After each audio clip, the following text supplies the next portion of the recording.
Hey, welcome back to the Ping Pong Flick Show. My name is Chris Wong. There are a couple DCEU updates to get out of the way first, very quickly. The first one being James Gunn's The Suicide Squad. A lot of this on Deadline. He had a major interview, and it's really him talking about him being fired from Disney, his thoughts on that, his feelings on that, and not too much about the Suicide Squad.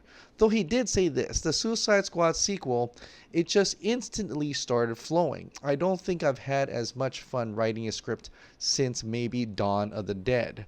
That's what this whole movie has been like. So it's great to hear him say that the most fun he's had writing is since Dawn of the Dead. Dawn of the Dead, where he actually worked with Zack Snyder on that film. He didn't say Guardians of Galaxy fun. He didn't say Slither fun. He didn't say super fun. No, he actually did say Dawn of the Dead. And so that is really interesting, and that actually piques my interest a lot, because if we get some type of tone, some type of movie that is more like Dawn of the Dead rather than Guardians of the Galaxy, I could see that really being different and working very much more along the lines of maybe probably what the first Suicide Squad was supposed to be like, and bringing these ridiculous looking characters, but putting a lot of very seriousness to them, a lot of moments where they're really in danger and they'll probably possibly die in the film. So I like that as well, and so that gives me a lot of hope. Now, interesting, he said the Suicide Squad sequel, but then Deadline, for some reason, had edited that out, and now it's just the Suicide Squad, taking out the word sequel. So we'll see what happens with that, and we'll see if there's any more information about that, as it looks like we're getting closer and closer to actually getting something shot, and maybe we'll finally see some behind the scenes shoots for that, just like how we did for Birds of Prey. The next thing is a little bit of Shazam. Now, this may be a no news at all, but it's interesting nonetheless.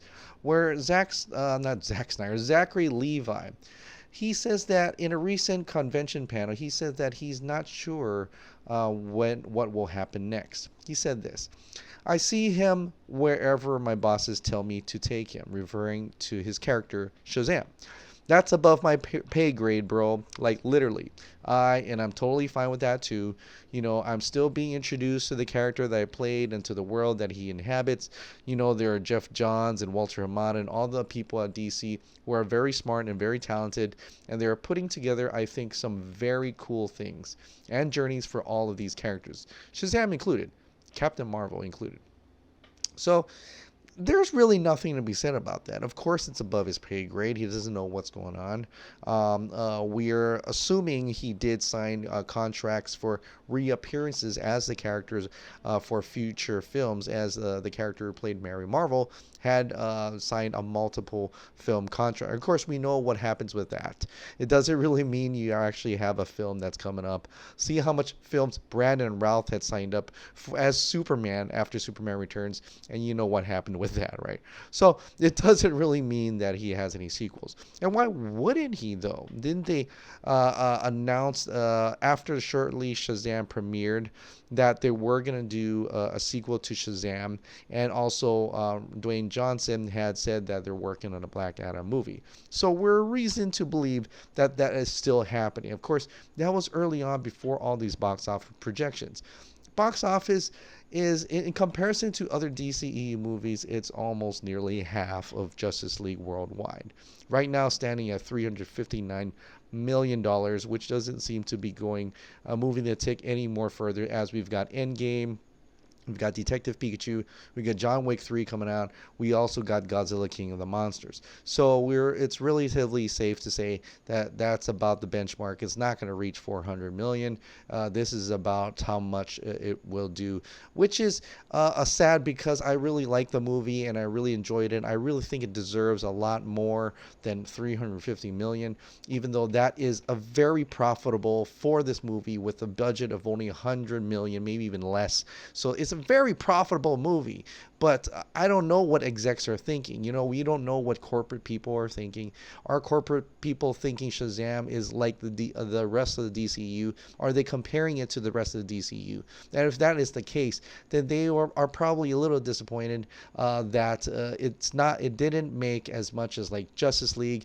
It could have easily made 6 times or 7 times the amount of its budget. Instead, it made 359, which is still profitable. Don't get me wrong, it's profitable, but I'm not sure if execs were only thinking it's only going to make 359 and saying and leaving it at that, or they wanted more, hoping to get more at a lower budget.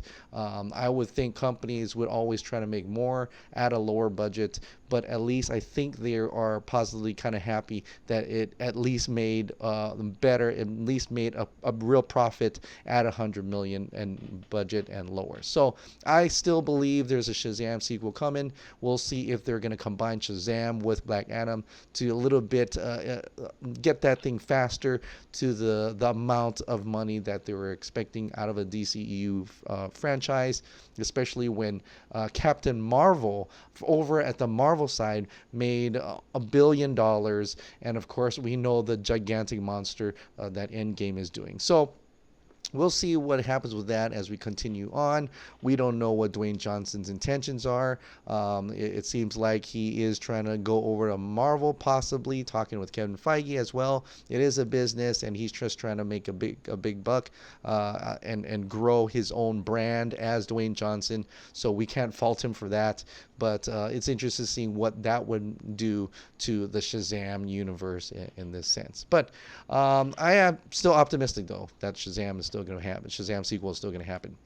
Now we're going to have to pretty much address the elephant in the room. This is what something big in terms of if you're involved in the Snyder Cut of Justice League, involved with the release of Snyder Cut movement. This thing is big and yet not that big. So John Aaron Garza had released an article today at Real Anarchy, and it's an exclusive. He puts out an exclusive. Here's what AT&T really thinks about the Snyder Cut of Justice League. Now, you can go ahead and read the article in the link in the description below, and you can go into further details and stuff. There is a lot to take in here, and a lot of people are being very sad, depressed about it. A lot of people are being, very little people are being hopeful about it, but I take it as something else altogether. My main takeaway out of this is that we need to grow louder. We need to be bigger. We need to be stronger. We need to be up there that is more than we are now. The inner circle is strong. Believe it or not, it is strong. But we need to reach out of this box. We need to reach out of this bubble and reach out to the masses around the world. And we are continuing to do that. We're growing supporters by the day. We are growing supporters by the minute. We are getting up there. Don't get me wrong. It is working. It is absolutely working. This is interesting. This article brings up things about how our targeting of Warner Brothers, our letters and things like that, possibly campaigns towards Warner Brothers, that's not where it should be focusing. This is what I'm getting from this. They've heard us. Warner Brothers has heard us. They have heard. AT&T has heard us. They know we exist. They knew we existed back in the days before last year's San Diego ComicCon, and that's why they got Ben Fritz over at Wall Street Journal to try to silence us. But that just made us a little bit stronger, I believe. I believe we held on, we held fast, and we came back stronger enough to that they won't be able to do another hit piece. This whole thing is almost like we are the 300. We are the 300 Spartans. We are in the front line against the army that is Warner Brothers Studios. And we've literally made an impression on Warner Brothers. We've made that impression. It's like giving that cut to Xerxes in that movie, The 300. And that is the pressure that we're putting onto them. That pressure, that part, that battle we had after Brent Fritz's Wall Street Journal, we've made an impression on them. We weren't backing away. We weren't letting them get through the past. We weren't letting them, allowing them to do that. We came back strong, and we really did. Now it's time to get stronger. Now it's time to gain more followers, to gain more supporters, to gain more people. We need like 10,000 of us, commanding 30,000 more people.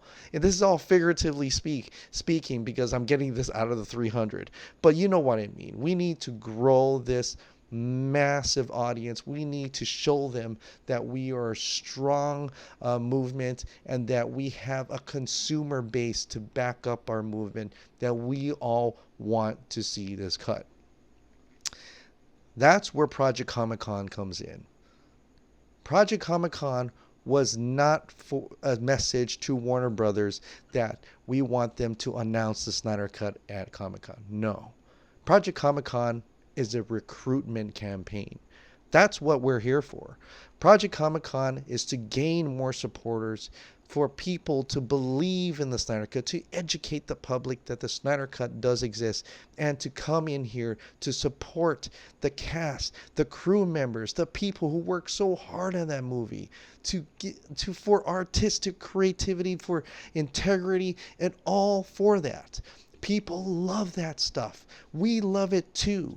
And if we can utilize that passion and love for this movement, the passion and love to continue going forth, to bring more people for the cause, to show them this is just more than just a movie, and even for the people who don't even care for the cause, but they're just curious to see what a real Zack Snyder version of Justice League would look like. All that attention, that support, all those gains will automatically equal to an algorithm that Warner Brothers has. They're looking at it, they're trying to find the profit, and I believe they will find that profit. They will find it. They've heard us already. They know who we are. Now they have to know what we stand for. Now they have to know how much money they can get out of the Snyder Cut in order to release it. Make your money, Warner Brothers. Do every effort to utilize the Snyder Cut to make a profit. While you're making a profit, our cause will be benefited. Our cause, in terms of artistic creative integrity, with the symbolism, everything that the Snyder Cut stands for, will be victorious. So more than ever, we need to continue to support Project ComicCon. We are at over $6,000. We've got to level 2. We've passed level 2, actually. We're going to level 3. We're doing as much as possible, and I got to thank all of you who have put your time and effort. I got to thank the Project ComicCon team for putting all their time and energy into this. Bravo to you guys and girls. This is incredible things that you guys have done. Incredible for all the people who have donated. This is an incredible piece. And I am thankful and I'm happy and I'm very proud to be part of it. I'm proud to be able to talk about it. I'm proud to be able to promote it. That's why I always promote it, because I am proud. I am in it to win it. And we have to work together. We have to throw away our differences, and that's where at RT Snyder Cut comes in, because the people who are backing at RT Snyder Cut is exactly that. They're trying to bring us together. This is a following that has no room for divisiveness. All energy that's focused on the Snyder Cut will be focused on the Snyder Cut at RT Snyder Cut. Combined with Project ComicCon team, combined with the outside influences, combined with larger platforms, we can really make a difference. It's a long road. It's a long journey. And it's a hard work. But I believe that it will all pay off in the end. Continue to fight, folks. Continue to fight. Find others. Help me find others like you. Help me find more people. Help me find more supporters. Your families, your friends, anybody who doesn't know what the Snyder Cut is, bring them in. Educate them. Let them know who they should be asking. Let them know who we are. Let the world know who we are. Let the world know that the Snyder Cut exists. And let the world know that they have to ask Warner Brothers, please help us release the Snyder Cut. Thank you so much for subscribing. Thank you so much for watching. I'll see you next time.